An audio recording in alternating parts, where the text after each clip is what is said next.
Today's topic is a popular one. We're going to be going over the physics that contribute towards your lean angle. And from that, we should have some key takeaways for how you could potentially increase your lean angle, allowing you to get those knee-down photos you've always wanted. Hello, if you're new here, my name is Sean. I cover a range of motorcycle-related engineering topics on this channel, from dynamics through to design. So if you're interested in any of these topics, then please consider subscribing. Okay, so lean angle. Let's start with something that we understand instinctively as riders. So let's take turn 11 at Suzuka circuit, the hairpin as an example. Now this turn is incredibly tight with a radius of just about 15 meters. Now you can take any number of lines around this bend, but the optimum line is the one that allows you to get in, through and out the fastest leading into the next turn. Now here you're going to see everyone knee down, but you're also going to see everyone knee down on long sweeping bends. Now these are turns with very different corner radii. And we should be more specific that the radii that matters is that of the line that you're taking around the bend. But for simplicity, we're going to stick with 15 meters.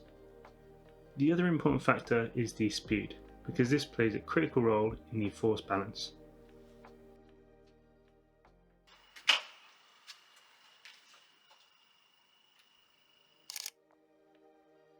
Now we have two perpendicular forces that we're considering here, and these are going to be acting on the center of gravity. You can check out my previous video where I explain how to calculate that.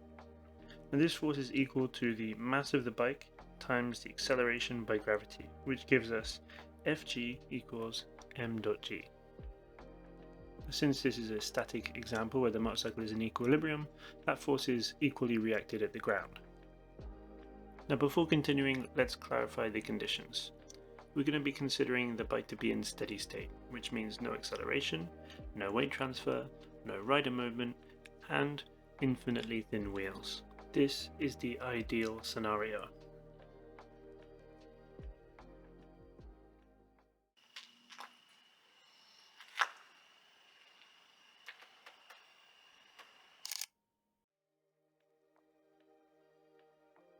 Now that the bike is leaning over, the force is no longer acting directly vertical towards the tyre contact patch. Instead, we have a moment, or a torque, about the contact patch. Now the angle that we want to know is relative to the vertical line here, and since these two angles are opposite, they're equal. Now we introduce the lateral force, or the centrifugal force. This is an outward force that is created when a body travels along a curved path, continuously changing the direction of its velocity. Think of a washing machine, or a skipping rope, or a ball and chain. So again, this centrifugal force is actually acting as a torque about the contact patch, and these two forces together result in a resultant force which goes along the center plane of the motorcycle. So now that we have a triangle, we can very easily calculate the ideal lean angle using tan theta equals opposite over adjacent. And when we simplify this equation to remove mass, we can see the main factors for our lean angle here is the velocity and the corner radius. Now in actuality, the resultant force is being reacted to at the tyre contact patch and the ground, meaning that, well, there's a whole bunch of complex engineering going on there, but essentially what it comes down to is that the tyre is your limiting factor. So to make it simple, we actually ignored many variables, but we can reintroduce one to improve the accuracy, creating an actual or effective lean angle. So this is just a geometry update for when you introduce the tyres. As you can see, to keep the same center of gravity position to maintain the balance of forces, the motorcycle must actually lean more due to the horizontal shift created by the curvature of the tyre section. Since our contact patch is actually now at the edge of the tyre, it's no longer in line with the center plane. This creates a kind of offset angle, and that's exactly what we're calculating here.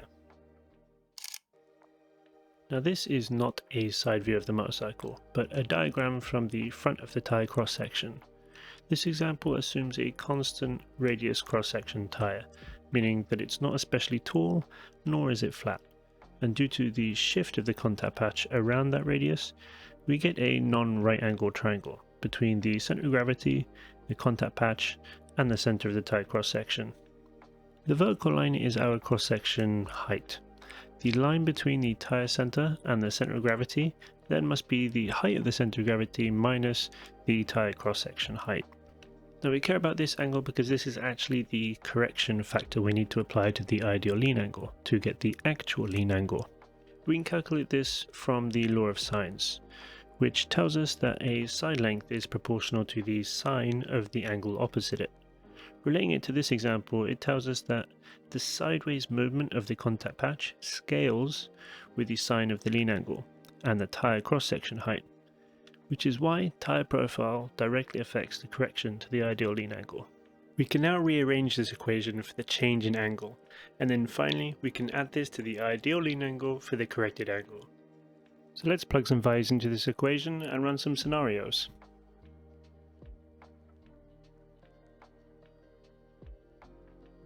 So I've assumed a relatively low speed of 12 meters per second around this hairpin at a corner radius of 15 meters. The CFG height is assumed to be half a meter. From this we get an ideal lean angle of 44 degrees.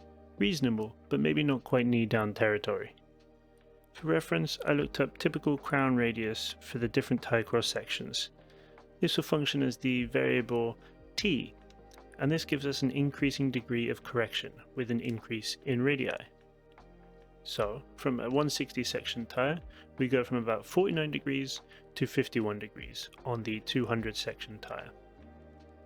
A point to remember is that this does assume a circular tyre profile, so it's still not perfect.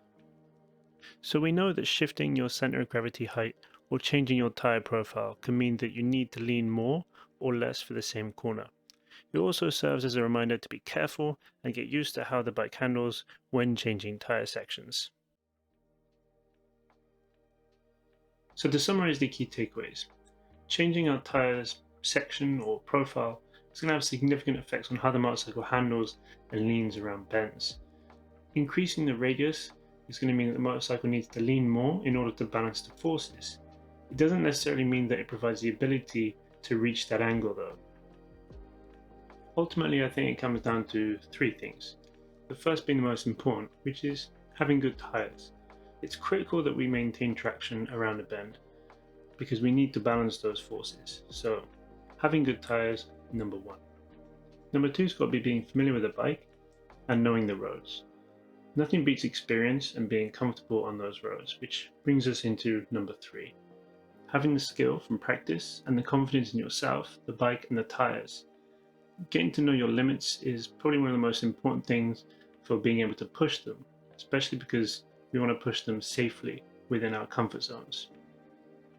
Okay, so that's it for this one and for 2025. I hope you've had a great year.